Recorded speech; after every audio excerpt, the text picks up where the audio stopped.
Good day mga katropa. Ako na naman ito, ang one and only Kuya Mart ng Biyahe ni Mac. Please subscribe sa aking YouTube channel.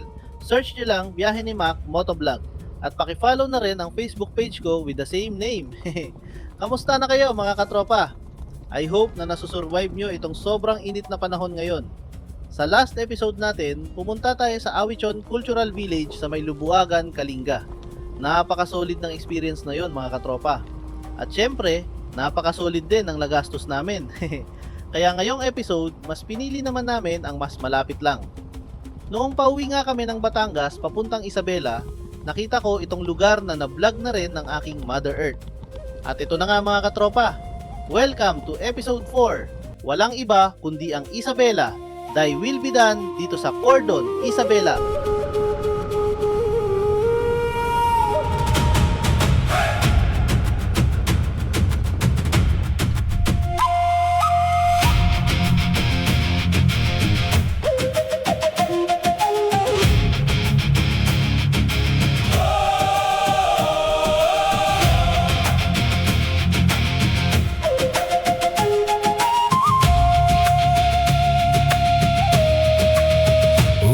Isabela, thy will be done. Dahil wala na nga kaming budget para sa pagre-rides, pinili naming puntahan ni Kuya Jake TV ang Cordon. Bandang alas 3 ng hapon nang umalis kami at nagpa full tank na rin kaming dalawa. At gaya nga ng nakikita nyo mga katropa, talagang 1,000 lang ang budget na dala namin. Ano nga ba ang meron sa bundok na pupuntahan namin? Curious din ako dahil first time ko lang mapupuntahan ang Isabela Thy Will Be Done. Lagi ko lang itong nadadaanan tuwing bumabiyahe ako sa Isabela. Pero ngayon ko lang talaga naisipang puntahan. Kaya ito na nga mga katropa, tara at puntahan na natin. Mula sa Cabugao Highway, bidaybay na nga namin ang Maharlika Highway. Hanggang sa nadaanan na namin ang Ipil Junction at dumiretso kami hanggang marating ang Santiago Bypass Road. Huminto muna ako saglit dahil baka maligaw na naman si Kuya Jake TV. Dito kami dumaan para makaiwas sa traffic sa Santiago City, lalo na't napakainit pa naman ang panahon. Hanggang sa makarating na kami sa dulo ng Santiago Bypass Road at kumanan kami papuntang Cordon. Grabe mga katropa, napakainit talaga ng panahon. Kahit mag-aalas 4 na ng hapon, matindi pa rin ang init. At ito na nga, nadaanan na rin namin ang sentro ng Cordon. Pero dahil sa sobrang init ng panahon, huminto muna kami sa Gedli para magpahinga. Uminom muna ako ng malamig na tubig dahil hindi ko na talaga kinakaya ang init. Grabe na talaga this.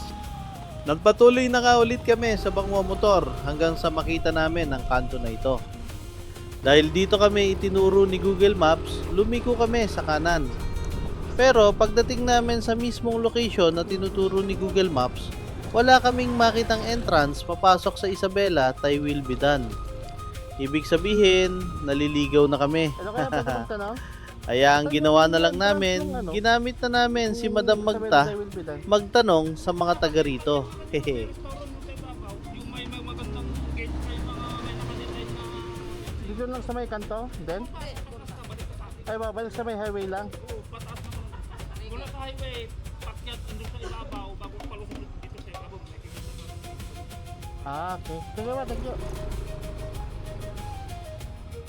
Shoutout nga pala sa mga napagtanungan namin dito. Maraming salamat sa inyo mga katropa. Bumalik na nga kami sa highway at ipinagpatuloy ang paghahanap sa entrance ng pupuntahan namin. Hanggang sa nakita na rin namin ito at doon namin na-realize na nalampasan na pala namin kanina. Kaya pumasok na kami at nagtanong kung paano makarating sa taas. Nakita ko kasi na sinasabi nilang may 1,000 steps daw dito, kaya kinabahan na naman ako. Buti na lang sinabi ni kuya na taga rito na pwede naman daw akyatin gamit ang motor papunta roon. Kaya natuwa rin ako at nagpatuloy na kami paakyat. Habang dumadaan kami rito, grabe pala talaga ang tarik ng paakyat. Buti na lang kinakaya naman ng motor. Panoorin nyo na lang mga katropa hanggang sa makarating kami sa taas.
With God, all things are possible.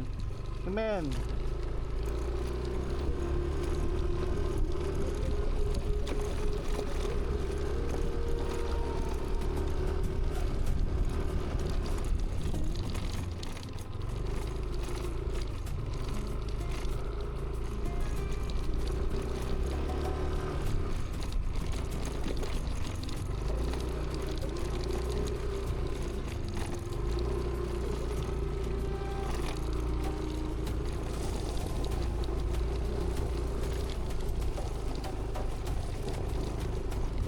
Sa wakas, nakarating na rin kami.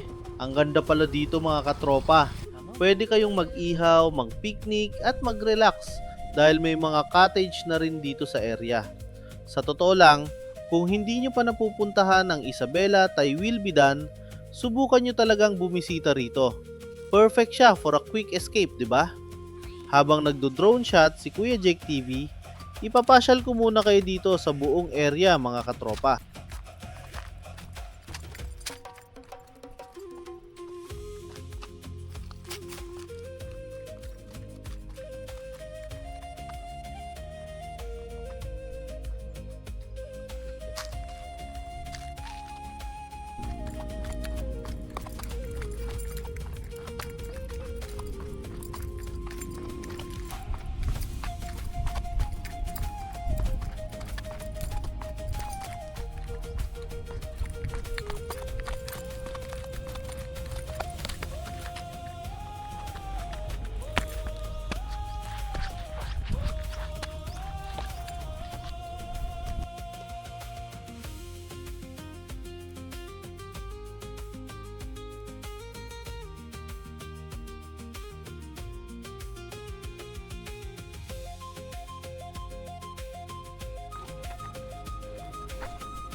Dahil super quick ride lang talaga ito at may business transaction pa kami ngayon sa Quirino, tatapusin ko na lang ang video na ito sa pamamagitan ng cinematic shots para makita nyo ang aerial view ng Isabela Tay Wilbidan. I hope na enjoy nyo ang episode na ito mga katropa at sana next time tayo naman ang makabisita rito, okay? Don't forget to like and follow ang aking page na Biyahe ni Mac at mag-subscribe na rin sa aking YouTube channel para sa mas marami pang rides at adventures. Hanggang sa susunod na episode mga katropa, this is Mark ng Biyahe ni Mac. Ride safe and God bless.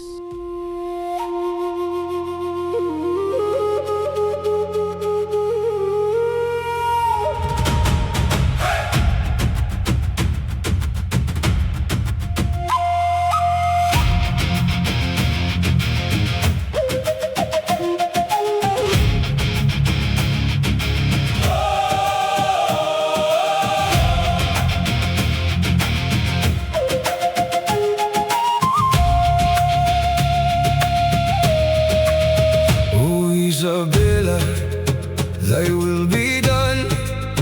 Liwanag mo'y parang gintong araw at buwan. Sa bawat daan, sa bawat awitan. Isabela, ikaw ang aming tahanan.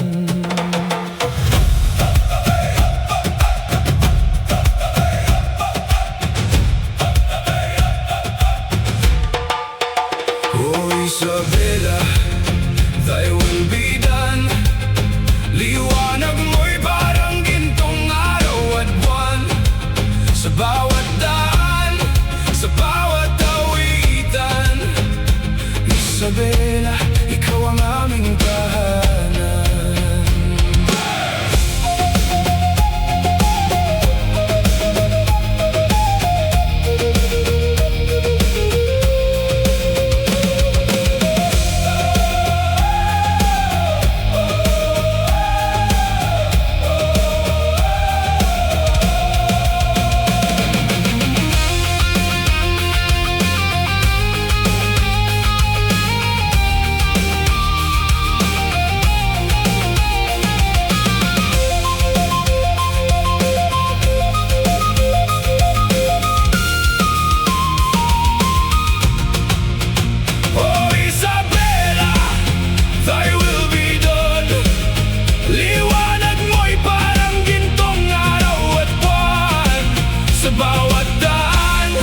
Sa bawat awitan, Isabela, ikaw ang aming tahanan.